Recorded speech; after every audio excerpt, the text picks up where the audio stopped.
travel influencer Gophari was not always the travel guru that she is.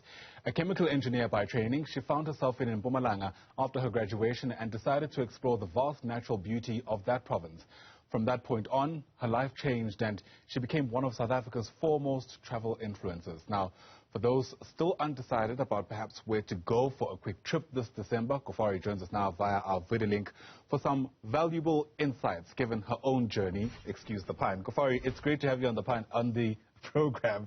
Thanks very much indeed for speaking to us. I mean, I just want to start off by finding out what on earth was going on in your mind, especially in a context where I know how difficult it is to get a chemical engineering degree. Is that why you decided to switch it up afterwards? I mean, it was never the plan. This was never the plan to be where I'm at right now. It's just how the story has unfolded. I mean, I was placed in Secunda. That's where I was working when I left university.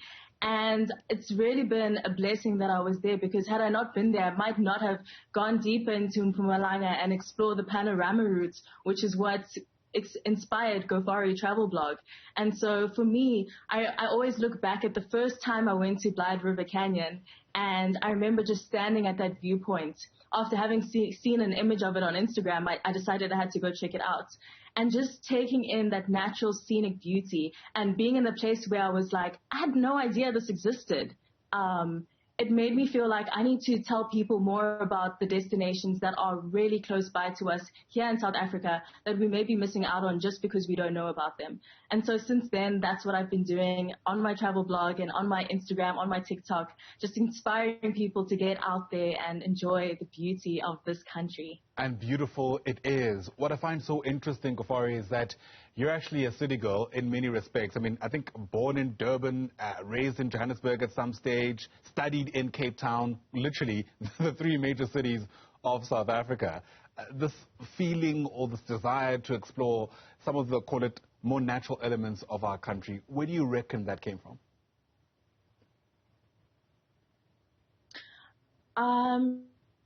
Yeah, so I would say before being a city girl, I was very much accustomed to that lifestyle, which is very much a small industrial town. I before had the mindset of I knew everything that I needed to know. I'd seen the best of South Africa. That's what I thought, being in the cities. And only after being exposed to, a new way of living, being in a small town and being surrounded by nature, did I realize how much I was actually missing out on. And ever since experiencing that feeling of just being in awe of nature in Mpumalanga, I've kind of geared my travel towards finding places like that in South Africa that give me that same feeling. And I can promise you there are plenty across every province. We're so blessed that, each province in South Africa is very unique in its landscapes. And so you can, for example, if you're based in Johannesburg or Gauteng, which is where I'm at, which is bordered by 5 different provinces, you can drive out in a different direction, just even 2 hours out, and experience something completely unique and new. And so I would say, for sure, it's the feeling that you get of being out in nature and being inspired by the beauty of lush landscapes, of the sound of the ocean, the feel of nature just being around you, being able to just relax and enjoy life and live life to the full. That's what it is for me. I've realized how fulfilling those emotions and those experiences are, and how soul refreshing that they are, that I can't stop doing it. Yeah. And of course, because there are just so many options in a country like ours, it's easy to feel overwhelmed. For those who are convinced by your blog, if not our discussion now, how does one begin going about exploring any part of this country? So something that I've realized in my journey is that it's very much worthwhile to put in effort to seek information about other places, because I found that the places that are the most marketed aren't necessarily the best places. And so it takes looking out for a travel blogger or somebody who shares about travel in the country to discover new places that you can visit. And you'll be so surprised to see that perhaps even in the city or the town that you live in, there may be places that you aren't aware of or aren't noticing because you haven't sought that information. And so I would say it's definitely about just putting in the effort to find out about what is around you and what is within what is surrounding you as well. Yeah. And yeah, like I said, there's plenty of information on the internet, and so you basically just need to go out and seek that. I love to summarize and make that information more easy for people to consume. So for example, I have a blog post on my website, which is Gophari.com, where I've listed 10 road trip destinations that you can do from Johannesburg. So I speak about each of the provinces surrounding us.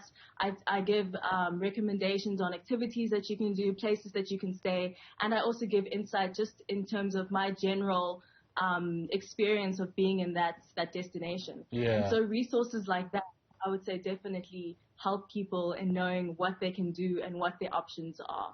Really exciting. Speaking of resources, arguably the most important question of the morning, the money. I mean, it all looks great, but also I imagine can be quite costly. How do we do this in a very cost-effective way?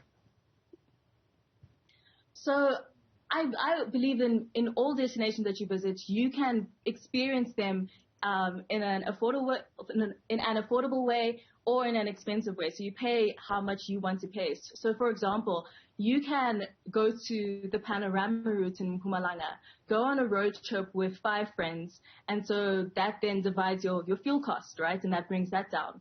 And then you can visit attractions like God's Window, Light River Canyon, Suduala Caves, where the entrance fees, Lisbon Falls, I must mention Lisbon Falls, where the entrance fees are as low as 20 Rand per person to enter those attractions. You can spend a day visiting those places.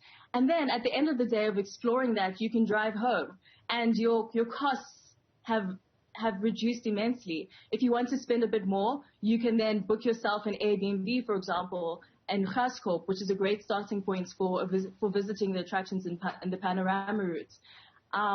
If you'd like to spend even more, you can include a trip to the Kruger National Park and then book accommodation there as well. So I would say that depending on what your budget allows, you can tailor your experience so that you don't miss out on these attractions. You just find a way of doing it that fits your budget. Ah, so great speaking to you, Gophari, chemical engineer turned travel guru and blogger.